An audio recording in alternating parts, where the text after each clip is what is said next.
এক একবার বিদেশ যেতে গেলে কত টাকা লাগে, এক একবার তাদের কি করতে কত টাকা লাগে, এক একটা শাড়ির দাম কত, এক একটা ঘড়ির দাম কত, এক একটা ভ্যানিটি ব্যাগের দাম কত। আরে মানুষের পেটে খাবার নাই আর তোমাদের ফুটানি শেষ নাই। এই হলো অবস্থা। প্রশ্ন করার তো সুযোগ নেই। গণতন্ত্র নাকি বাক স্বাধীনতা দেয়? ঘোড়ার ডিম দেয়? ওমর রাদিয়াল্লাহু আনহুর জামানায় যেভাবে প্রশ্ন করতে পারতো, গ্রামের বেদুইন পর্যন্ত দাঁড়িয়ে প্রশ্ন করতে, আমিরুল মুমিনিন খবরদার, খুতবা দিতে দাঁড়িয়েছেন, খুতবা পরে আমার প্রশ্নের জবাব দিবেন আগে, যদি দিতে না পারেন কোনো খুতবা চলবে না। আচ্ছা, এত সিরিয়াস কেন? কি প্রশ্ন?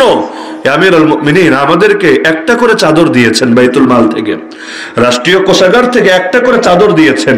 আপনার গায়ে দুইটা চাদর দেখা যাচ্ছে, অতিরিক্ত একটা চাদর নেওয়ার অধিকার কে দিয়েছে? যে একটা চাদর যদি নেয়, একটা চাদর নিয়েছে তো কি হয়েছে? যদি নেয়, একটা চাদরের দাম কত? তারপরে প্রশ্ন করেছে, সবাই ভেবেছে ওই লোকের কল্লা মনে থাকবে না, ওমর এখনই তরবারি মেরে কল্লা ফেলে দিবে, না হলে আইসিটি মামলা দিয়া কাশিমপুরে চালান টালান করবে, এই টাইপের একটা আতঙ্ক তো থাকতেই পারে। এখন ওমর রাদিয়াল্লাহু আনহু সবাইকে অবাক করে বলেন, হ্যাঁ তোমার প্রশ্নের জবাব আমার দেওয়া লাগবে না, আমার ছেলে দেবে। আব্দুল্লাহ তুমি দাঁড়াও, তুমি জবাব দিয়ে দাও। এবার আব্দুল্লাহ দাঁড়িয়ে বলল, দেখো আমার গায়ে কোনো চাদর নাই, তোমাদের যেভাবে একটা দিয়েছে আমার বাবা একটা নিয়েছে, আমার গায়ে কোনো চাদর নেই। আমার চাদর গেল কোথায়? আমার চাদরটা দিয়েছে আমার বাবাকে, কারণ আজকে শুক্রবার দিন। আমি চিন্তা করলাম আমার বাবার ওই একটা চাদর ছাড়া দ্বিতীয় কোনো ভালো কাপড়ই নেই, সব ছেঁড়া। এখন হাজার হাজার মানুষের সামনে খুতবা দিবেন, ছেঁড়া কাপড় দিয়ে তিনি যদি খুতবা দেন আমারই তো লজ্জা লাগবে।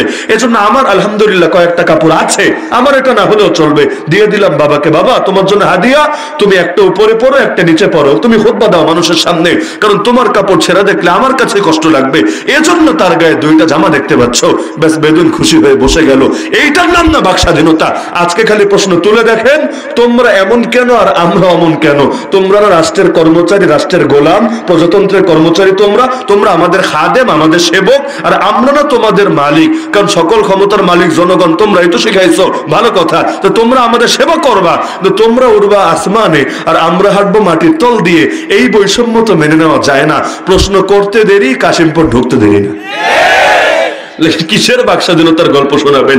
যে বাক স্বাধীনতা খেলাফতের আশরায় ছিল, ওই বাক স্বাধীনতা আজকের ইউরোপ আমেরিকায় কল্পনা করা যাবে না। সুবহানাল্লাহ। এজন্য অর্থনৈতিক বৈষম্য দূর করতে ইসলামের অর্থনীতি সংক্রান্ত ফুল শিক্ষাটাই প্রয়োগ করতে হবে। শুধু ব্যক্তিগত জাকাতের, কারণ আগে বলেছি জাকাত, বাহ্যিক সম্পদের জাকাত, এটা ব্যক্তিগতভাবে ওসুল করা হয় না, ওসুল করা হয় রাষ্ট্রীয়ভাবে, যাতে করে সুষম বন্টন হয়, প্রতিটা এলাকার মানুষের মধ্যে দান করে দেওয়া যায়। আর জাকাতের খাত কি খালি গরিব মানুষ?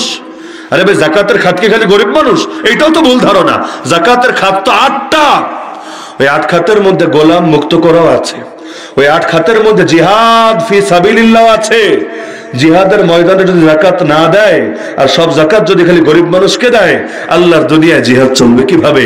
তো জাকাতের তো বহু খাত আছে, কিন্তু ওইগুলো তো আলোচনার বাইরে চলে গেছে, কারণ যতটুকু আছে ওইটাই তো দিতে রাজি হয় না। সুতরাং ইসলামী অর্থনীতির